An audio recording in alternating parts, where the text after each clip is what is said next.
যুক্তরাষ্ট্রের সাথে বাণিজ্য চুক্তিতে বাংলাদেশের স্বার্থ বিসর্জনের সুযোগ নেই, আসবে যৌথ বিবৃতি।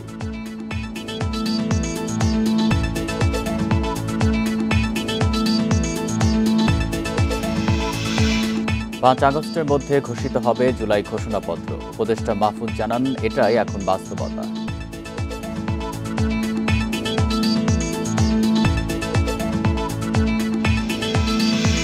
নির্বাচনের তারিখ ঘোষণায় গড়িমসি চায় না বিএনপি। জনগণ ফেব্রুয়ারিতে ভোট চায়, বলছেন নেতারা।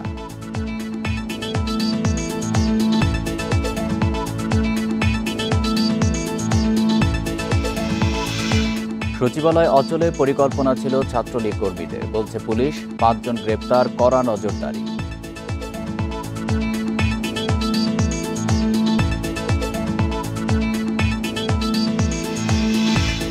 জুলাই অভ্যুত্থানে বাসা ও মেসে ঢুকে তল্লাশি, হামলা। পুলিশের সঙ্গে সহিংসতায় যোগ দেয় ছাত্রলীগ।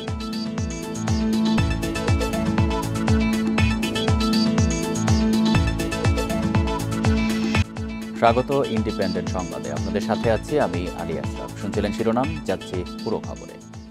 যুক্তরাষ্ট্রের সঙ্গে ঐতিহাসিক বাণিজ্য চুক্তিতে বাংলাদেশের স্বার্থ বিসর্জনের কোনো সুযোগ নেই বলে জানিয়েছেন বাণিজ্য উপদেষ্টা শেখ বশির উদ্দিন। শুক্রবার ওয়াশিংটনের বাংলাদেশ দূতাবাসে একথা জানান তিনি। বাণিজ্য উপদেষ্টা বলেন, বাণিজ্য চুক্তি সম্পন্ন হওয়ার পরে দুই দেশের যৌথ বিবৃতি আসবে, সব বিষয় জানানো হবে। যুক্তরাষ্ট্রের চুক্তির জন্য বোয়িং কেনার যে সিদ্ধান্ত নেওয়া হয়েছে তাতে যুক্তরাষ্ট্রের খুব বেশি আগ্রহ ছিল না, কারণ এসব অর্ডার সরবরাহ করতে অনেক বছর লেগে যাবে। মূলত জ্বালানি ও কৃষি পণ্যের ওপর নির্ভর করে চেষ্টা করা হয়েছে বাণিজ্য ঘাটতি কমিয়ে আনার। যুক্তরাষ্ট্র বাংলাদেশকে যে 20% শুল্ক দিয়েছে, এটার সাফল্য ব্যর্থতা বাণিজ্যিক সক্ষমতার ওপরে নির্ভর করবে বলেও জানান বাণিজ্য উপদেষ্টা।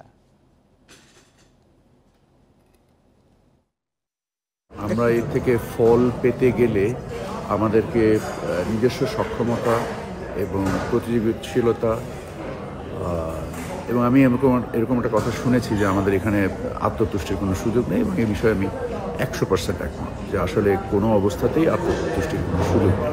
আমাদের যে ম্যাক্রো ইকোনমির কোনো ধরনের কোনো ক্ষতি হয় তাহলে তো সেই চুক্তি কোনোভাবেই পালনযোগ্য নয়। তো এখানে দেশের স্বার্থ বিসর্জনের কোনো সুযোগই আমি দেখছি না। সরকারি নীতি নির্ধারকেরা বলছেন, যুক্তরাষ্ট্রের সঙ্গে কোনো সামরিক চুক্তি হয়নি, দেশের স্বার্থ বিসর্জন দেওয়া হয়নি বলে জানিয়েছেন প্রধান উপদেষ্টা প্রেস সচিব। পাল্টা শুল্ক 20% সন্তোষজনক বলে মন্তব্য করেছেন বিএনপির স্থায়ী কমিটির সদস্য আমির খসরু মাহমুদ চৌধুরী। যুক্তরাষ্ট্রের সঙ্গে যুগান্তকারী বাণিজ্য চুক্তিকে অভিনন্দন জানিয়ে প্রধান উপদেষ্টা অধ্যাপক মোহাম্মদ ইউনূস এটিকে সুস্পষ্ট কূটনৈতিক বিজয় হিসেবে অভিহিত করেছেন। বলেন, এতে দেশের জন্য নতুন সুযোগ তৈরি হবে। যুক্তরাষ্ট্রের সঙ্গে চুক্তি সফল হয়েছে, কোনো সামরিক চুক্তি হয়নি এবং দেশের স্বার্থ বিসর্জন দেওয়া হয়নি বলে জানিয়েছেন প্রধান উপদেষ্টার প্রেস সচিব শফিকুল আলম।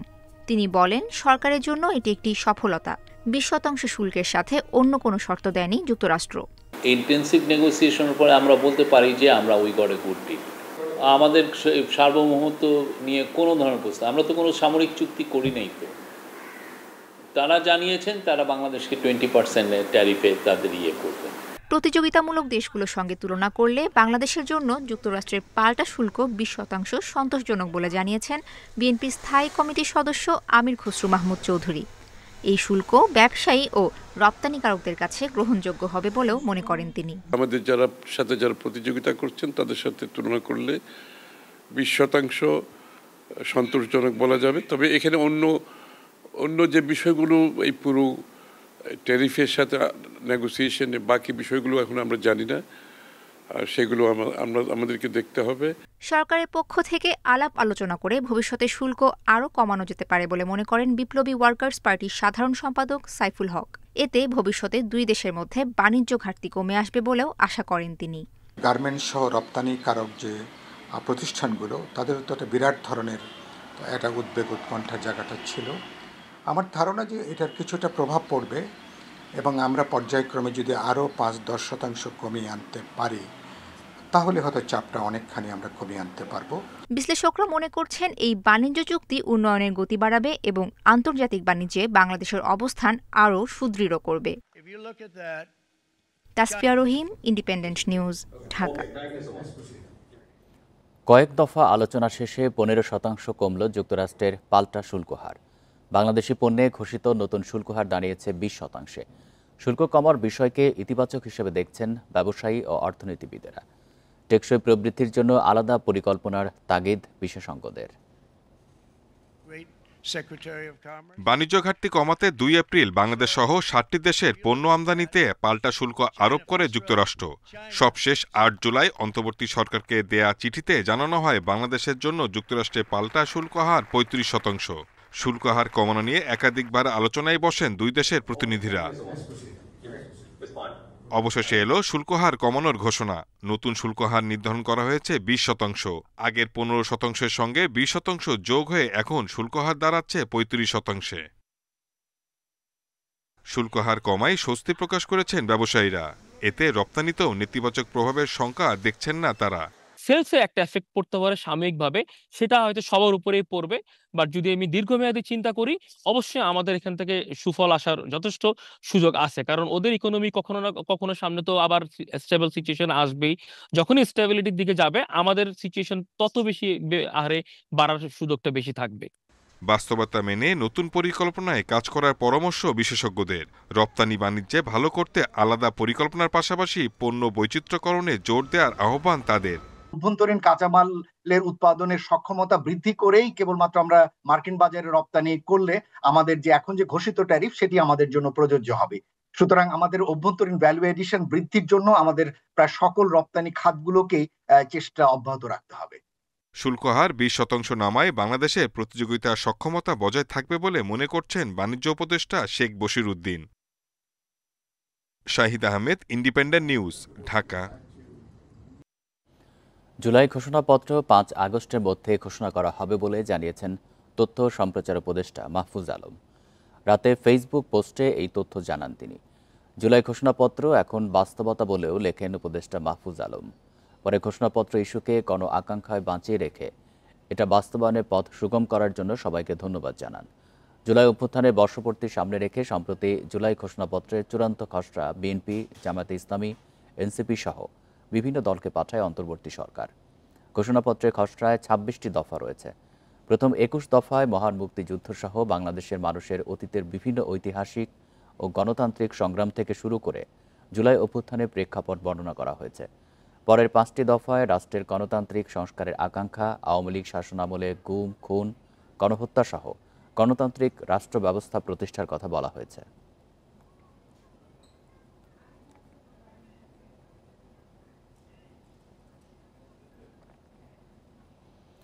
আওয়ামী লীগকে রাজনৈতিকভাবে নিশ্চিহ্ন করতে পারলেই ফ্যাসিবাদ মুক্ত হবে দেশ, এমন মন্তব্য করেছেন বিএনপি মহাসচিব মির্জা ফখরুল ইসলাম আলমগীর। আর গড়িমসি না করে দ্রুত নির্বাচনের তারিখ ঘোষণার আহ্বান জানিয়েছেন বিএনপির স্থায়ী কমিটির সদস্য মির্জা আব্বাস। শুক্রবার জুলাই শহীদ স্মরণে গণ অভ্যুত্থানের অপ্রতিরোধ্য প্রাঙ্গণ উত্তরা ও যাত্রাবাড়িতে সমাবেশে তারা এই মন্তব্য করেন। 24-এর গণঅভ্যুত্থানে শহীদ স্মরণে রাজধানীর উত্তরায় ঢাকা মহানগর উত্তর বিএনপির এই সমাবেশ। সমাবেশে রাজনৈতিকভাবে আওয়ামী লীগকে নিশ্চিহ্ন করতে না পারলে ফ্যাসিবাদ থেকে পরিপূর্ণ মুক্তি মিলবে না বলে মন্তব্য করেন বিএনপি মহাসচিব। ঘোষণা আমাদের প্রধান উপদেষ্টা দিয়েছেন যে আগামী ফেব্রুয়ারি মাসে নির্বাচন হবে মধ্যবর্তী সময়ে, তাই না? এই নির্বাচনটা আমরা চাই, দেশের মানুষ চায়। দেশের মানুষ একটা নির্বাচিত সরকারের অধীনে দেশ পরিচালনা করতে চায়। বাংলাদেশের উপর যুক্তরাষ্ট্রের আরোপ করা রপ্তানি শুল্ক 35 থেকে কমিয়ে 20% নামাতে অন্তর্বর্তী সরকারের প্রচেষ্টাকে ধন্যবাদ জানান মির্জা ফখরুল ইসলাম আলমগীর। 35% তারা ট্যাক্স নিয়ে নেবে, মন্ত্রীরা অ্যাডভাইজাররা তারা আলোচনা করে এটাকে কমিয়ে 20% পর্যন্ত নিয়ে এসছে। সেই জন্য আমি এই ইন্টারিম গভর্নমেন্টকে, অন্তর্বর্তী সরকারকে ধন্যবাদ জানাতে চাই। এদিকে যাত্রাবাড়িতে ঢাকা মহানগর দক্ষিণ বিএনপির সমাবেশে মির্জা আব্বাস অভিযোগ করেন স্বৈরাচারের বিচারে কোনো অগ্রগতি নেই। স্বৈরাচারের দোসরদের সকলের বিচার করতে পারেন নাই একজনেরও না। আবার হত্যাকারীদের গ্রেফতার করেন নাই। বহু লোক পালিয়ে গেল, আরামের সঙ্গে দেশ ছেড়ে পালিয়ে গেল বহু লোক। অল্প লোক ধরা পড়েছে। বিদ্বেষ পরিহার করে সবাইকে সুস্থ ধারার রাজনীতি চর্চার আহ্বান বিএনপি নেতাদের। আনোয়ার সাদাত নূর, ইন্ডিপেন্ডেন্ট নিউজ, ঢাকা। জনগণের ঐক্যের মাধ্যমে যেমন স্বৈরাচার পালিয়েছে, ফ্যাসিবাদী ব্যবস্থাকেও কবর দেওয়া যাবে বলে মন্তব্য করেছেন গণসংহতি আন্দোলনের প্রধান সমন্বয়কারী জোনায়েদ সাকি। শুক্রবার বিকেলে কেন্দ্রীয় শহীদ মিনার প্রাঙ্গণে গণসংহতি আন্দোলনের জুলাই গণসমাবেশে এই মন্তব্য করেন তিনি। অবিলম্বে জুলাই সনদ ও ঘোষণাপত্র দেওয়ার দাবি জানিয়ে তিনি বলেন, সরকার পুরো রাষ্ট্রযন্ত্র ব্যবহার করেও এখনও শহীদদের মর্যাদা দিতে কেন ব্যর্থ, সে বিষয়ে ৫ আগস্টের মধ্যে ব্যাখ্যা দিতে হবে। জোনায়েদ সাকি বলেন, ২৪ পরবর্তী নতুন রাজনৈতিক বন্দোবস্ত মানে এককেন্দ্রিক ক্ষমতার বদল, লুটপাট এবং দুর্নীতির বন্দোবস্ত সমূল উৎপাটন। জনগণের ঐক্য হয়েছিল বলেই আমরা তাকে পরাজিত করতে পেরেছি, পালিয়ে যেতে বাধ্য করতে পেরেছি।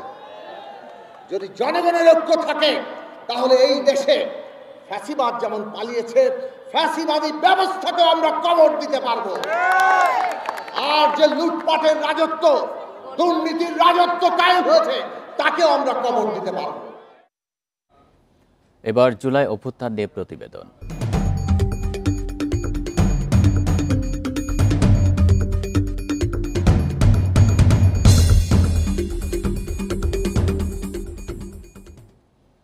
কোটা সংস্কার আন্দোলন যখন স্বৈরশাসকের পতনের দিকে মোড় নেয়, তখনই বেপরোয়া স্বৈরশাসক শেখ হাসিনা ও তার দল পাকিস্তানি হানাদার বাহিনীর মতো শুরু হয় বাসায় বাসায় হামলা, তল্লাশি।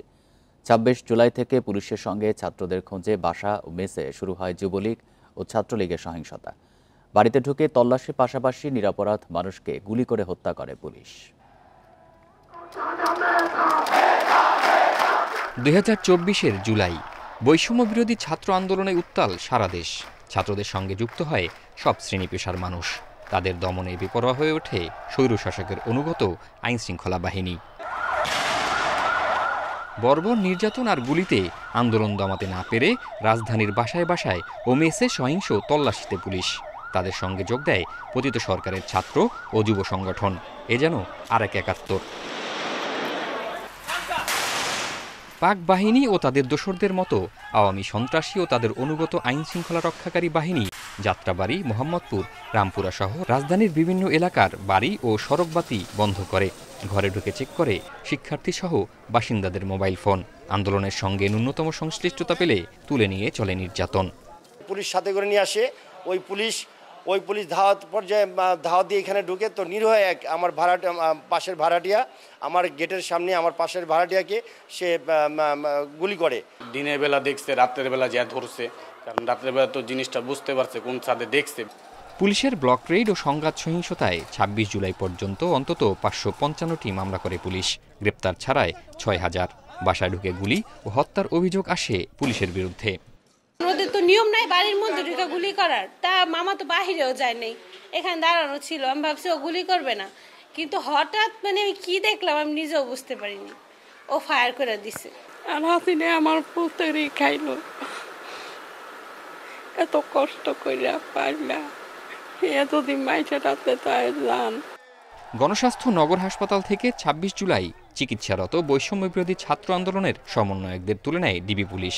তাদের অন্যতম সাবেক সমন্বয়ক আবু বাকের মজুমদার ডিবি কার্যালয়ে সেদিনের নিপীড়নের বর্ণনা করে বলেন, ডিবিতে নেওয়ার পরে প্রথম দিনই আমাদের সামনে খুব বাজেভাবে পিস্তল রাখে এবং আমাদেরকে ভয় দেখায় ৩ জনকে, এবং বলা হয় যে আমরা যাতে শেখ হাসিনাকে ধন্যবাদ দিয়ে আমরা বিবৃতি দিই। হারুন খুব বাজেভাবে কথা বলে আমাদের সাথে এবং আমাদেরকে মামলা হামলার এসব ভয় দেখায়, এবং দ্বিতীয় দিন আমাকে ডিবি হেফাজতে ঝুলিয়ে মারধর করে হারুনের নির্দেশে। ক্ষমতা টেকাতে বেপরোয়া গুলি আর নির্যাতনে ব্যর্থ আওয়ামী লীগ সরকার ও তাদের সহযোগীদের হঠাতে এক দফা ঘোষণা আসে ৩ আগস্ট। ৫ আগস্ট ছাত্র জনতার অভ্যুত্থানে ভারতে পালিয়ে জীবন রক্ষা করেন পতিত শাসক শেখ হাসিনা। জাহিদুল ইসলাম, ইন্ডিপেন্ডেন্ট নিউজ, ঢাকা। গণ অভ্যুত্থানের ১ বছর পরও বিচারের অপেক্ষায় দিন কাটছে শহীদ পরিবারগুলোর। হত্যাকাণ্ডে জড়িতদের অনেকেই এখনও ধরাছোঁয়ার বাইরে থাকায় বাড়ছে ক্ষোভও। জুলাই শহীদদের স্মৃতি সংরক্ষণ ও পরিবারের নিরাপত্তা সহ রাষ্ট্রীয় সহযোগিতা চেয়েছে শহীদ পরিবারের সদস্যরা। 2024-এর 5 আগস্ট হাসিনা সরকারের পতনের দিন রাজধানীর বাড্ডায় বিজয় মিছিলে যোগ দেয় নোয়াখালীর কলেজ ছাত্র মোহাম্মদ রায়হান। এই সময় পুলিশের গুলিতে শহীদ হন তিনি। বৈষম্য বিরোধী ছাত্র আন্দোলনে শুরু থেকেই সক্রিয় ছিল রায়হান। একমাত্র ছেলের স্মৃতি এখনো হাতড়ে বেড়াচ্ছেন বাবা মোজাম্মেল হোসেন ও মা আমেনা বেগম। সরকারের কাছে শুধু এটাই আবেদন জানাই, সব সন্তান আমার সন্তান যেরকম, সব সন্তান আমার সন্তানের মতন, সবার হত্যার বিচার চাই। নির্মমভাবে যেভাবে হত্যা করছে রোডে। জুলাই আন্দোলনে ফরিদপুরের শহীদ হন 7 জন। কারো স্বামী, কেউ বাবা, কেউ হারিয়েছেন বোন। হত্যার বিচার, কবর সংরক্ষণ ও নিরাপত্তা সহ রাষ্ট্রীয় সহযোগিতা চেয়েছেন শহীদ পরিবারের সদস্যরা। আমার হাজবেন্ড তো চলে গেল, তাদের একটা শহীদের স্বীকৃতি এটা তো সরকারিভাবে দিতে হবে। তো সরকারের কাছে আমার এটা দাবি থাকবে যে সরকার যেন এই 24-এর শহীদদের যেন ভুলে না যায়। জুলাই গণঅভ্যুত্থানে মাগুরার রাজপথ উত্তাল ছিল ছাত্র জনতার আন্দোলনে। সে সময় সরকার দলীয় নেতাকর্মী ও পুলিশের গুলিতে শহীদ হন 10 জন। পোলার ধরে টানিয়ে নিয়ে প্রথম গুলি পায়ে মারে, পরে পেটে মারে বাজায়। তো তাদের হত্যাকাণ্ডের সাথে যারা জড়িত ছিল তাদের সবার আগে বিচার নিশ্চিত করতে হবে। আন্দোলনে নিহতদের পরিবারকে ও আহতদের নানাভাবে সহযোগিতার পাশাপাশি শহীদদের স্মৃতি সংরক্ষণে উদ্যোগ নেওয়ার কথা জানিয়েছেন জেলা প্রশাসক।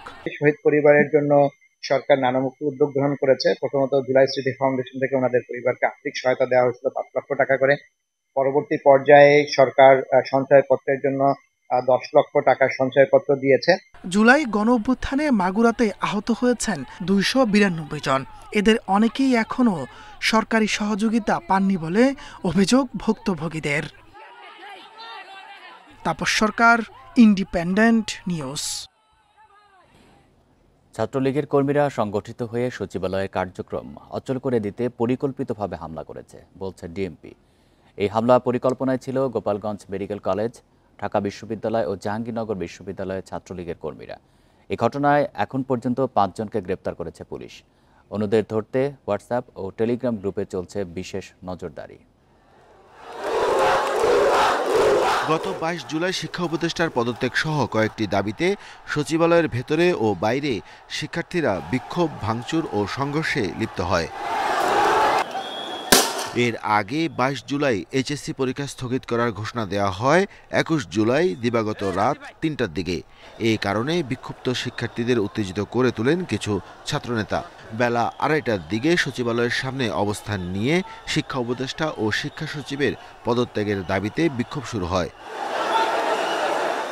শিক্ষার্থীদের সংগঠিত করার কাজ করেন গোপালগঞ্জ মেডিকেল শাখা ছাত্রলীগের সাংগঠনিক সম্পাদক খোরশেদ আলম। কুমিল্লা সদর দক্ষিণের বাসিন্দা খোরশেদ অন্তত 5টি টেলিগ্রাম গ্রুপের মাধ্যমে বিক্ষুব্ধ শিক্ষার্থীদের সংগঠিত করে। পরে রাজধানীর হাজারীবাগ পাবনা গলি থেকে তাকে গ্রেফতার করে পুলিশ।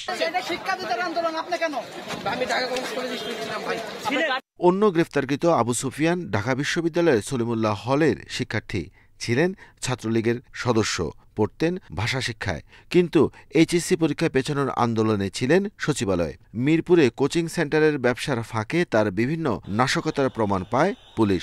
হল থেকে শিক্ষার্থীদের সংগঠিত করতেন তিনি।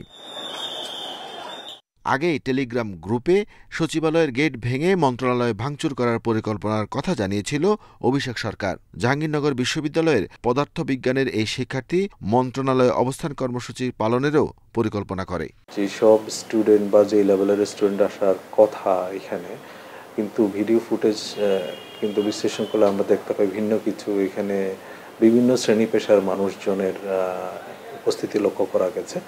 আমরা এই বিষয়গুলো খুব পুঙ্খানুপুঙ্খভাবে তদন্ত করে দেখছি। এছাড়া মাইলস্টোন কলেজের এক সাবেক শিক্ষার্থী সহ মোট 5 জনকে গ্রেফতার করেছে পুলিশ। নজরদারিতে আছে বিদেশে অবস্থানরত ছাত্রলীগ নেতাদের পরিচালিত অন্তত 5 শতাধিক page. Arafatur Rahman, independent news, Dhaka. শুরু হলো সাইমুম শিল্পী গোষ্ঠীর 4 দিনব্যাপী জুলাই জাগরণ কালচারাল ফেস্ট। দুপুরে সোহরাওয়ার্দী উদ্যানে এই আয়োজনের উদ্বোধন করেন প্রধান উপদেষ্টা প্রেস সেক্রেটারি শফিকুল আলম। প্রতিদিন সকাল 10টা থেকে রাত 10টা পর্যন্ত চলবে এই আয়োজনে থাকছে গান, চলচ্চিত্র প্রদর্শনী, মঞ্চনাটক, জুলাইয়ের বিভিন্ন আলোচিত ঘটনার ডকুমেন্টারি প্রদর্শনী। আয়নাঘর, যেখানে তুলে ধরা হয়েছে এক ভয়াবহ অথচ নীরব বাস্তবতা। একসময়ের আলোচিত এই নির্যাতন কেন্দ্রটি স্বৈরাচার শেখ হাসিনার শাসনামলে বিরোধী রাজনীতির নামে নিপীড়নের প্রতীক হয়ে ওঠে। রাজধানীর ঐতিহাসিক সোহরাওয়ার্দী উদ্যানে সাইমম শিল্পী গোষ্ঠী আয়োজন করেছে জুলাই জাগরণ নামের ব্যতিক্রমী সাংস্কৃতিক উৎসব। আয়োজনে ফুটে উঠেছে ২০২৪ সালের সেই রক্তাক্ত জুলাইয়ের প্রতিরোধ, শহীদের আর্তনাদ এবং জনতার পদচারণার প্রতিচ্ছবি। আয়োজকরা বলছেন এটি কোনো সাংস্কৃতিক আয়োজন নয়, এটি জুলাই বিপ্লবের প্রতি আবেগের ক্ষুদ্র বহিঃপ্রকাশ মাত্র। এর মাধ্যমে তারা প্রতিবাদের পুনর্জন্ম ঘটিয়েছেন। জুলাই বিপ্লবের মাধ্যমে আজকে আমরা রাজনৈতিকভাবে আজাদি পেল। হাসিনার যে কালচারাল এস্টাবলিশমেন্ট, সেই এস্টাবলিশমেন্টটা এখন পর্যন্ত আমরা পরিপূর্ণভাবে ভাঙতে পারিনি। সেই এস্টাবলিশমেন্ট ভাঙার জন্য আমাদের আরেকটি সাংস্কৃতিক বিপ্লব দরকার। সেই সাংস্কৃতিক বিপ্লবের জন্য জুলাই বিপ্লব পরবর্তী গত 1 বছর ধরে আমরা লড়াই করছি। অনুষ্ঠানের উদ্বোধন করেন প্রধান উপদেষ্টার প্রেস সচিব শফিকুল আলম। তিনি মনে করেন সাংস্কৃতিক যুদ্ধে হেরে গেলে আবারও ফিরে আসবে আওয়ামী ফ্যাসিবাদ। কালচারাল ওয়ারে যদি আওয়ামী লীগের কাছে হেরে যান, ওরা আবার আসবে, মুজিববাদ আবার আসবে, এবং ওই মুজিববাদের নামে, আওয়ামী ফ্যাসিজমের নামে যে খুন খারাপি, মানুষকে গুম করা, আয়নাঘর তৈরি করে ফেলা এবং খুনের বৈধতা দেওয়া, এগুলো আবার ফিরবে। প্রধান অতিথি হিসেবে উপস্থিত ছিলেন সংস্কৃতি উপদেষ্টা। তিনি বলেন, এমন একটি বাংলাদেশ তৈরি হোক যেখানে ভিন্নমত থাকলেও থাকবে না কোনো বিশৃঙ্খলা, সবাই থাকবে ঐক্যবদ্ধ। গত পহেলা বৈশাখে 54 বছরের ইতিহাসে বাংলাদেশে বাঙালি জাতীয়তাবাদের ন্যারেটিভ থেকে বের হয়ে এসে আমরা পহেলা বৈশাখটা বাংলাদেশের সবার হয়ে উদযাপন করেছি, এবং এটা কিন্তু একটা মেজর কালচারাল প্যারাডাইম শিফট। আমি মনে করি বাংলাদেশ আর এই প্যারাডাইম শিফট থেকে ঘুরে আওয়ামী লীগের ফ্যাসিবাদের বাঙালি ফ্যাসিজমে যাবে না। প্রতিদিন বিকাল থেকে সন্ধ্যা পর্যন্ত থাকবে অভ্যুত্থানে আহত ও নিহতদের গল্প ও স্মৃতিচারণ।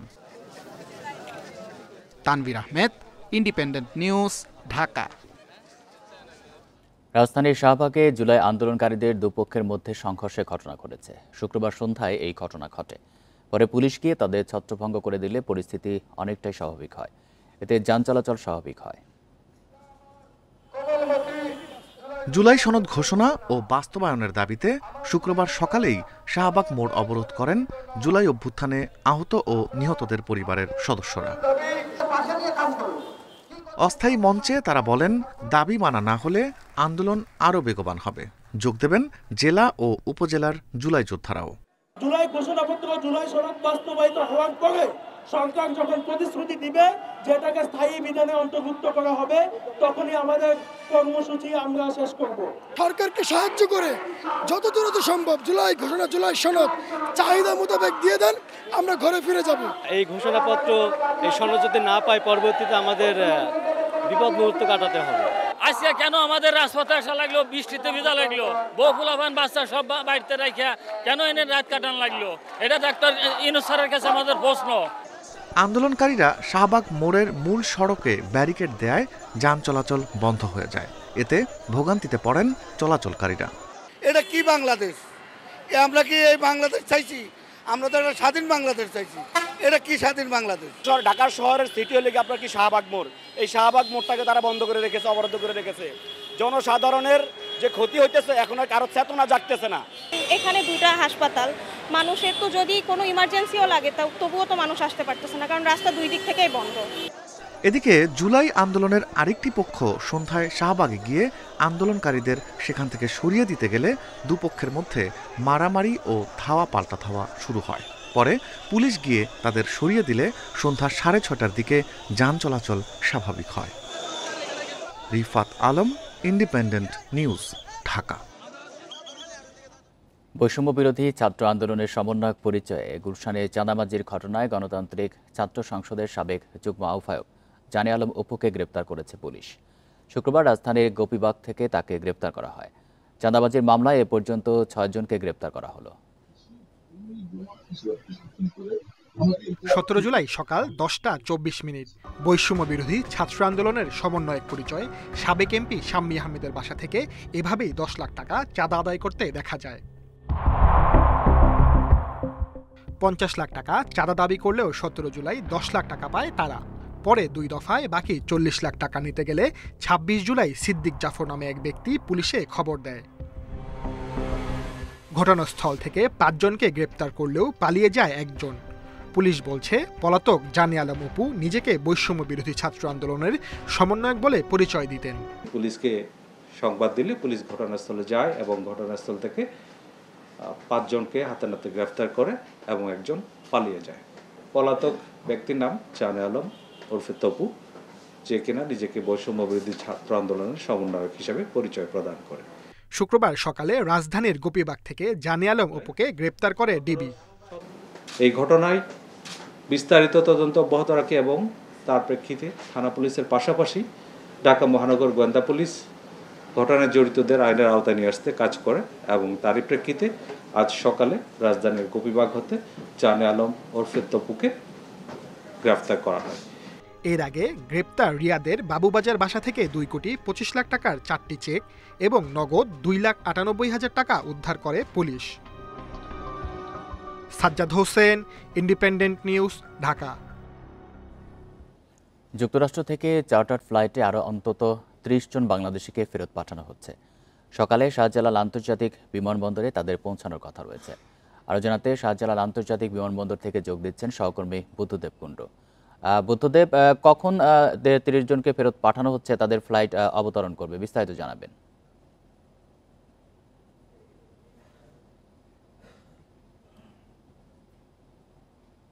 অবৈধভাবে অবস্থানের দায়ে আটক হওয়া প্রায় 60 জন বাংলাদেশিকে আসলে পাঠানোর কথা ছিল। আমরা যেমনটি গতকালকে রাতে জানতে পেরেছিলাম, কিন্তু এখন যে সংবাদটি আমরা পাচ্ছি সেইখানে প্রায় 30 জন যুক্তরাষ্ট্রে আটক হওয়া অবৈধ তাদেরকে বলা হচ্ছে, কারণ তাদের কারো কারো পাসপোর্টের মেয়াদ শেষ হয়ে গেছে এবং তাদের বিভিন্ন ভাবে তারা অবস্থান করছিলেন। সেই অভিযোগে কিন্তু যুক্তরাষ্ট্রের সরকার তাদেরকে ফেরত পাঠাচ্ছে। আপনি জানেন যে প্রতি মাসেই কিছু না কিছু, আমি একটু আগে যে খবরটি পেয়েছি যে সেখানে কিন্তু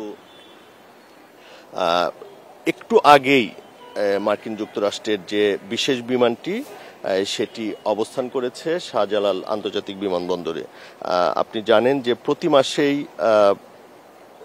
কয়েকজনকে করে এইভাবে পাঠানো হচ্ছে এবং বাংলাদেশের একজন কূটনীতিক বিষয়টি নিশ্চিত করে বলেছেন যে প্রেসিডেন্ট ডোনাল্ড ট্রাম্পের প্রশাসন দায়িত্ব নেওয়ার পর থেকেই অবৈধ হয়ে পড়া যে বিভিন্ন দেশের নাগরিক আছে তাদেরকে তাদের স্ব দেশে পাঠিয়ে দেওয়া হচ্ছে। বাংলাদেশেও কিন্তু প্রতি মাসে কিছু মানুষকে ফিরতে হচ্ছে।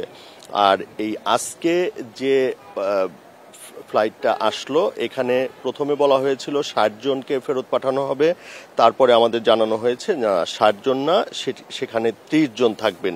এই কর্মকর্তা আরও নাম প্রকাশ না করার শর্তে বলেছেন যে যাদের সেখানে আটক করা হয় সবাইকে আসলে একবারে পাঠানো হয় না, বাংলাদেশ সরকারের সহযোগিতায় পরিচয় ও নাগরিকত্ব যাচাই করেই তারপরেই পাঠানো হয়। কম বেশি আসলে 60 জন তাদের হাতে আটক আছে এমনটি যুক্তরাষ্ট্র সরকার জানিয়েছে বলে সেই কর্মকর্তা জানান। এর আগেও 83 জনকে একবারে পাঠানোর কথা বলা হলেও 12 জনকে পাঠানো হয়েছিল। তো আজকে যে দলটিকে পাঠানো হচ্ছে তাদের আসলে এখন পর্যন্ত আমরা অপেক্ষা করছি, তারা বের হলে বিস্তারিত জানা যাবে। তবে তাদেরকে আপনি জানেন যে ভারত সহ অন্যান্য ব্রাজিল তাদেরকে হাতকড়া পরিয়ে এবং খুব খারাপভাবে তাদেরকে দেশে পাঠানো হয়েছিল, কিন্তু বাংলাদেশি যাদেরকে পাঠানো হচ্ছে তাদেরকে সম্মান দিয়েই, অর্থাৎ হাতকড়া না পরিয়েই পাঠানো হচ্ছে বলে সেই বাংলাদেশি কূটনীতিক নিশ্চিত করেছেন। তো আমরা অপেক্ষা করছি, আসলে তারা বের হওয়ার পরেই আমরা বলতে পারবো যে তাদের উপর কোনো নির্যাতন করা হয়েছে কিনা বা তাদেরকে কিভাবে পাঠানো হয়েছে, এটা আমরা জানাতে পারবো। 30 জন বাংলাদেশিকে ফেরত পাঠানো হচ্ছে সে বিষয়ে জানাচ্ছিলেন সহকর্মী বুদ্ধদেব কুণ্ডু। যাচ্ছি পরের খবরে। চট্টগ্রাম থেকে কক্সবাজারগামী প্রবল এক্সপ্রেস ট্রেনের যাত্রা বাতিল করায় স্টেশন ম্যানেজারের কক্ষ ভাঙচুর করেছে বিক্ষুব্ধ যাত্রীরা। সন্ধ্যায় চট্টগ্রাম স্টেশনে এই ঘটনা ঘটে। রেলওয়ে কর্তৃপক্ষ জানায়, চট্টগ্রাম থেকে প্রবাল এক্সপ্রেস বেলা ৩টা ১০ কক্সবাজারের উদ্দেশ্যে ছেড়ে যাওয়ার কথা ছিল, কিন্তু ট্রেনটি কক্সবাজার থেকে চট্টগ্রাম স্টেশনে এসে পৌঁছায় বিকেল ৫টার পর। নির্ধারিত সময়ের প্রায় ২ ঘন্টা দেরিতে আসায় ট্রেনটির ফিরতি যাত্রা বাতিল করা হয়।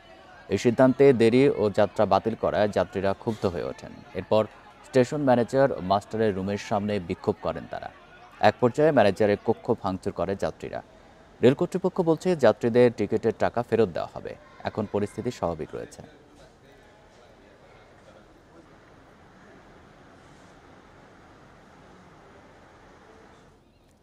সামান্য বৃষ্টিতে মেহেরপুরের নিচু এলাকাতে দেখা দেয় জলাবদ্ধতা। পানি নিষ্কাশন ব্যবস্থা না থাকায় বৃষ্টি কমলেও পানি জমে থাকে দিনের পর দিন। এতে বিভিন্ন শিক্ষা প্রতিষ্ঠানে কার্যক্রম ব্যাহত হওয়ার পাশাপাশি অনাবাদি পড়ে থাকছে ফসলি জমি। বৃষ্টির পানি জমেছে মেহেরপুরের Bamondi Nishipur school and college মাঠে। নিষ্কাশন ব্যবস্থা না থাকায় ডুবেছে সংযোগ সড়কও। বিকল্প না থাকায় এ পথেই শ্রেণীকক্ষে যেতে হচ্ছে শিক্ষার্থীদের।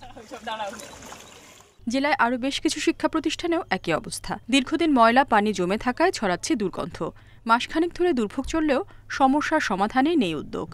অতি বৃষ্টির কারণে আমাদের বিদ্যালয়ের খেলার মাঠ পুরো পানিতে ভরে গেছে। এর ফলে আমাদের শ্রেণী কার্যক্রম এবং শিক্ষার্থীদের চলাফেরা ব্যাহত হচ্ছে। 1 মাসের উপরেও এই মাঠে পানি জমে আছে, তাই ছাত্ররা আসতে চায় না। আমাদের এই স্কুলে দীর্ঘ 1 মাস ধরে ফিল্ডে পানি জমে আসে, যার জন্য আমরা খেলাধুলা করতে পারছি না। এদিকে গাংনী উপজেলার তেরাইল নলগাড়ি মাঠের প্রায় 150 বিঘা ফসলি জমি তলিয়ে আছে বর্ষার শুরু থেকেই। কৃষকদের অভিযোগ, প্রভাবশালীরা পুকুর খনন করে পাড় বাঁধায় পানি যাওয়ার পথ বন্ধ হয়ে গেছে। এতে এসব জমিতে চাষাবাদ সম্ভব হচ্ছে না। পুকুর গাইটি ভরাট করে ফেলে মাঠ একদম জমি সব পড়ে আছে, পানি বাড়ার দেয় না। এইসব বড় লোকদের পুকুর।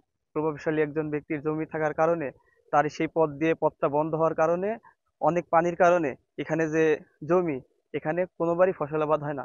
অভিযোগের ভিত্তিতে প্রয়োজনীয় ব্যবস্থা গ্রহণ করার কথা জানিয়েছেন উপজেলা নির্বাহী কর্মকর্তা। বিভিন্ন জায়গায় ভিজিট করে সেসব জলাবদ্ধতা নিরসনের জন্য আমরা স্থানীয়ভাবে ব্যবস্থা নিয়েছি। তো শিক্ষা প্রতিষ্ঠানের বিষয়তে আমরা মাধ্যমিক শিক্ষা অফিস এবং প্রাথমিক শিক্ষা অফিসের মাধ্যমে শিক্ষা প্রতিষ্ঠানের কর্তৃপক্ষকে আমরা নির্দেশনা দিয়েছি, তারা যেন জলাবদ্ধতা নিরসনের জন্য উদ্যোগী হয়। দুর্ভোগ কমাতে জলাবদ্ধতা নিরসন সহ কার্যকর পদক্ষেপ নেওয়ার দাবি জানিয়েছেন ভুক্তভোগীরা। Independent news. চট্টগ্রামে বর্ষা শুরুর পর থেকে এ পর্যন্ত সাপের কামড়ে প্রাণ হারিয়েছেন 7 জন। প্রতি বছর 1 থেকে 1,500 সাপে কাটা রোগীকে আনা হয় চট্টগ্রাম মেডিকেলে। চিকিৎসকরা বলছেন, সঠিক সময়ে চিকিৎসা নিতে না পারায় ঘটছে প্রাণহানি। সাপে কাটলে দ্রুত চিকিৎসা কেন্দ্রে নেওয়ার পরামর্শ তাদের। প্রতি বছর বর্ষার সময় বিভিন্ন এলাকায় বেড়ে যায় সাপের উপদ্রব। বন্দরনগরী চট্টগ্রামে এরই মধ্যে সাপের কামড়ে মারা গেছেন 8 জন। চট্টগ্রামের বলখালীর পোপাদিয়া এলাকায় রাতের খাবার খেয়ে বাইরে গেলে বিষধর সাপে কাটে জিশান চন্দ্রকে। প্রথমে তাকে নেওয়া হয় ওঝার কাছে, পরে ভর্তি করা হয় চট্টগ্রাম মেডিকেল কলেজ হাসপাতালে। তারপর উনি চলে যাচ্ছে আমাকে, আমি লেট মেরে দেখতেছি আমাকে কামড় দিছে। সবুজ গোলার সাপ সাপে হাঁটানোর পরে দিয়ে আর ওজার হাসে লেগে পানি ভরা হাবাই বানও দিয়ে তো দোয়ানোর পরে দিয়ে গোটা রাত ভর করতে সকালে 7টা বাজা হয় যে মেডিকেলে যাব।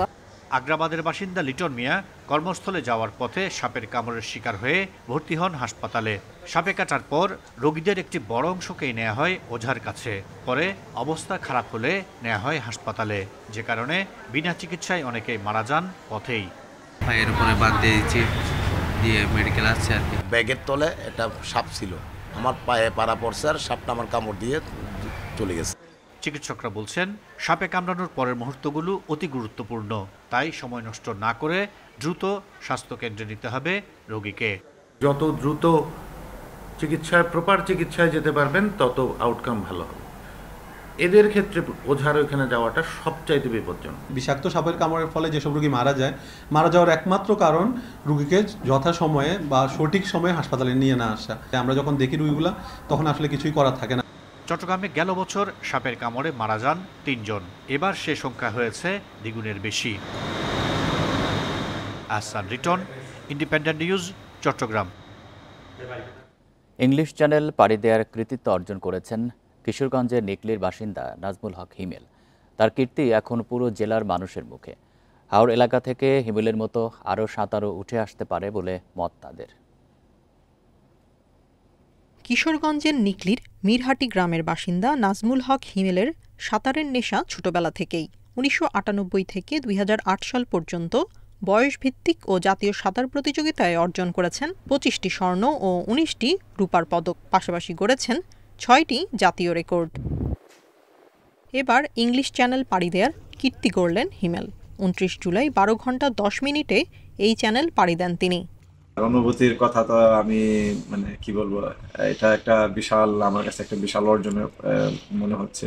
যখন আমরা ফিনিশিং পয়েন্টে গেলাম তখন তো একটু কঠিন চ্যালেঞ্জ ছিল। হিমেলের কীর্তিতে উচ্ছ্বসিত তার স্বজনেরা। জাতীয় বয়সভিত্তিক সাঁতারে যখন অংশগ্রহণ করে প্রথমবার এসে 4টা গোল মারছে। গোল মারার পর বিকেএসপি নজরে পড়ছে, বিকেএসপি তাকে বিনা ইন্টারভিউ দেয়া তারা ভর্তি করছে। আমরা তো ছোট ছিলাম, ওনার সাথে সাথে আমরা এই নদীতে সাঁতার কাটছি। উনি এই জায়গা থেকে সাঁতার কেটে আজ ইংলিশ চ্যানেল বিজয়ী। হিমেলের অর্জনে অনুপ্রেরণা খুঁজে পাচ্ছেন অনেকে। তারা বলছেন পৃষ্ঠপোষকতা পেলে আরও সাঁতারু তৈরি হবে নিকলিতে। খুবই আনন্দিত, তার জন্য এত বড় একটা অর্জন আমাদেরকে এনে দিয়েছে। আমরা খুবই গর্বিত এলাকাবাসী। আমাদের নিকলিতে কোনো সুইমিং পুল নাই, আমরা চাই সরকারিভাবে যাতে আমাদের নিকলিতে একটা সুইমিং পুল হোক। নিঃসন্দেহে পুরো বাংলাদেশের জন্য গর্ব বয়ে এনেছে। সাঁতারুদের জন্য সুইমিং পুল নির্মাণের জন্য ৪ একর জায়গা নির্ধারণ করেছি।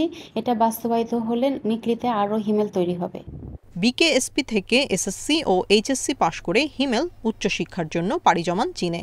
বেইজিং স্পোর্টস ইউনিভার্সিটি থেকে শারীরিক শিক্ষায় স্নাতক ও স্নাতকোত্তর ডিগ্রি লাভ করেন তিনি। কৃতিত্ব অর্জন করেন চীনের বিভিন্ন সাঁতার প্রতিযোগিতায় স্বর্ণ ও রূপা জয়ের।